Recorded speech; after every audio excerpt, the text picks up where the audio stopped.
आज हम सीखेंगे मल्टीप्लिकेशन करना दो नंबर्स का जो कि बेस 10 के पास हो। तो जब भी बेस का हम यूज करते हैं मल्टीप्लिकेशन में तो हम चार स्टेप्स में इस चीज को करते हैं। पहला, बेस पता लगाते हैं, उन नंबर्स का सबसे नजदीकी बेस कौन सा है। दूसरा, हम डेविएशन निकालते हैं। तीसरा, हम सम निकालते हैं और फिर हम प्रोडक्ट निकालते हैं। अब सबसे पहले बात करते हैं बेस की। बेस हो सकता है 10 या उसका कोई मल्टीपल, जैसे 100 या फिर 1000 या फिर 10,000, 1,00,000, इस तरह से। तो जो भी बेस होगा हमारा वो 10 का मल्टीपल होगा। फिर बात करते हैं डेविएशन की। तो डेविएशन होता है हमारा जो भी नंबर है माइनस जो भी हमने उसका नियरेस्ट बेस चूज किया है। तो नंबर माइनस बेस हमें देगा डेविएशन। सम और प्रोडक्ट को हम क्वेश्चन के साथ देखेंगे। अब पहला क्वेश्चन है हमारे पास, हमें 9 को मल्टीप्लाई करना है 8 से। अब जब भी बेस 10 की बात हो रही है तो यहां पर तीन पॉसिबिलिटी बनती है। पहला, कि जो हमारे नंबर्स हैं वो सारे बेस से छोटे हों। दूसरा, जो हमारे नंबर्स हैं बेस से दोनों बड़े हों, या फिर एक नंबर बड़ा और एक नंबर छोटा। तो ये तीनों पॉसिबिलिटी आज हम देखेंगे। अब बात करते हैं पहली कंडीशन की।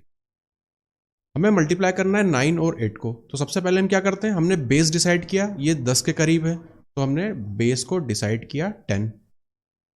फिर दूसरा हम देखते हैं डेविएशन को। तो नंबर में से हम माइनस करते हैं बेस। तो 9 माइनस 10 हमें क्या देगा, -1। इसे हम आगे ब्रैकेट में लिख देते हैं। फिर 8 माइनस 10 हमें देगा -2। तो ये वाला पार्ट हो गया हमारा डेविएशन का। अब हम बात करेंगे सम और प्रोडक्ट की। तो बीच में इसे हम दो पार्ट में डिवाइड कर लेते हैं। अब सम निकालने के लिए हम क्या करते हैं, चाहे तो इन दोनों को आप ऐड कर दीजिए या फिर इन दोनों को आप ऐड कर दीजिए। दोनों में से कोई भी आप ले लीजिए, आंसर आपका सेम ही आने वाला है। तो अगर हम 8 और 1 को ले तो इनको अगर हम ऐड करेंगे, प्लस यहाँ पे जो साइन हमने लिखी है वो इसलिए लिखी है ताकि, क्योंकि ये साइन को भी हमें यूज करना होता है, ठीक है। तो 8 और -1 को हम ऐड करेंगे तो हमें मिलेगा 7। ये बात हुई हमारे सम की। अब चाहते तो 9 और 2 को ऐड करते तो भी 7 मिलता। तो कोई फर्क नहीं पड़ता आप कौन सा पेयर लेते हैं, आपको यहाँ पे आंसर सेम मिलने वाला है। तो ये बात हुई सम की। अब हम बात करेंगे प्रोडक्ट की। तो प्रोडक्ट हम निकालते हैं हमारे डेविएशन का। तो -1 को हम मल्टीप्लाई करेंगे -2 से तो वो हमें देगा 2। तो हमारा आंसर जो हो जाएगा इस केस में वो होगा 72। अब एक चीज और जो हमें ध्यान देनी होती है कि जो सेकंड वाला पार्ट है ना, यहाँ पे जो हमने इसे दो पार्ट में ब्रेक किया था, तो ये जो सेकंड वाला पार्ट है जहां पे हम प्रोडक्ट निकालते हैं, तो इस वाले प्रोडक्ट में कितने डिजिट आने चाहिए। तो जो नंबर ऑफ डिजिट होंगे वो होंगे हमारे नंबर ऑफ बेस में जीरोस कितने। तो यहाँ पे जो कि बेस हमने 10 लिया था, इसलिए यहाँ पे जो नंबर ऑफ डिजिट होगी यहाँ पे वो भी 2 लेंगे। अगर दो से ज्यादा डिजिट, अगर एक से ज्यादा डिजिट होगी तो हम उसे फिर कैरी ओवर कर देंगे। तो जितने हमारे बेस में जीरो होते हैं उतनी ही हमारे यहाँ पे डिजिट आनी चाहिए। तो ये बात हुई हमारी जब हमारे नंबर दोनों 10 से कम थे। अब हम बात करेंगे सेकंड कंडीशन, जब हमारे दोनों नंबर्स हमारे बेस से बड़े हैं। तो अब हमें इन्हें मल्टीप्लाई करना है। बेस अगेन हमारा 10 है। तो अब हम बेस हमने पता कर लिया, अब हम डेविएशन निकालेंगे। तो 15 माइनस 10 हमें देगा +5। 19 माइनस 10 हमें देगा +9। सेकेंड स्टेप हमने कर ली। अब हम जाएंगे थर्ड स्टेप पे। थर्ड स्टेप पर हम क्या करते हैं, या तो इन दोनों को ऐड कर देंगे या फिर इन दोनों को ऐड कर देंगे। कोई भी पेयर हम अपने कन्वीनियंस से चूज कर सकते हैं। तो मान लेते हैं 15 और 19 और 5 को ले लेते हैं। तो ये हमें देगा 24। ये हो गया पहला पार्ट कंप्लीट। अब आएंगे दूसरे पार्ट पे जो कि है प्रोडक्ट का। तो इन दोनों को हमें मल्टीप्लाई करना है। 9 5 जा 45। अब यहाँ पे मैंने आपको यहाँ ऊपर बताया था कि जो सेकंड वाला पार्ट होता है जहां हम प्रोडक्ट निकालते हैं, वहां पर कितनी डिजिट हमें लिखनी है। तो नंबर ऑफ डिजिट हमें लिखनी है हमारे बेस में कितने जीरो हैं उसके बराबर।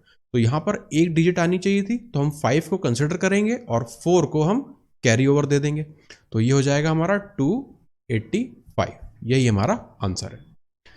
तीसरी कंडीशन, जब एक नंबर हमारा बेस से बड़ा हो और दूसरा नंबर हमारा बेस से छोटा हो। इस केस में अगेन हम बेस हमने पता किया, बेस हमारा 10। अब हम यहां पर डेविएशन निकालेंगे। तो 13 माइनस 10 +3, 8 माइनस 10 -2। अब हम यहां पे तीसरे स्टेप पर आएंगे जो कि है सम का। तो हम चाहें तो 8 और 3 को ऐड कर लें या 13 और -2 को ऐड कर लें। तो 8 और 3 को अगर हम ऐड करें तो हमें मिलेगा 11। ये हो गया पहला पार्ट। अब दूसरा हमारा प्रोडक्ट वाला पार्ट जो हमारा फोर्थ स्टेप है, तो +3 और -2 को जब आप मल्टीप्लाई करेंगे तो आपको मिलेगा -6। अब जब भी आपका यहाँ पर माइनस आए तब उस स्टेप में हम क्या करते हैं, इस वाले पार्ट में हम बेस को ऐड करते हैं और इस वाले पार्ट में हम 1 से उसे सब्ट्रैक्ट करते हैं। तो यहाँ पर हमें मिलेगा 10, यहाँ पर हमें मिलेगा 4। अगेन यहाँ पर हम नंबर ऑफ डिजिट चेक करेंगे क्योंकि बेस में हमारा एक ही 0 है, तो यहाँ पर जो डिजिट है वो भी एक आनी चाहिए जो कि एक ही है, इसलिए हमारा आंसर इस केस में हो जाएगा 104। तो ये तरीका है बेस 10 के पास के दो नंबर्स को आपस में मल्टीप्लाई करने का। अगेन 3 क्वेश्चंस आपके सामने हैं, आपको यही मेथड अप्लाई करके इन क्वेश्चंस को सॉल्व करना है और आंसर निकालना है।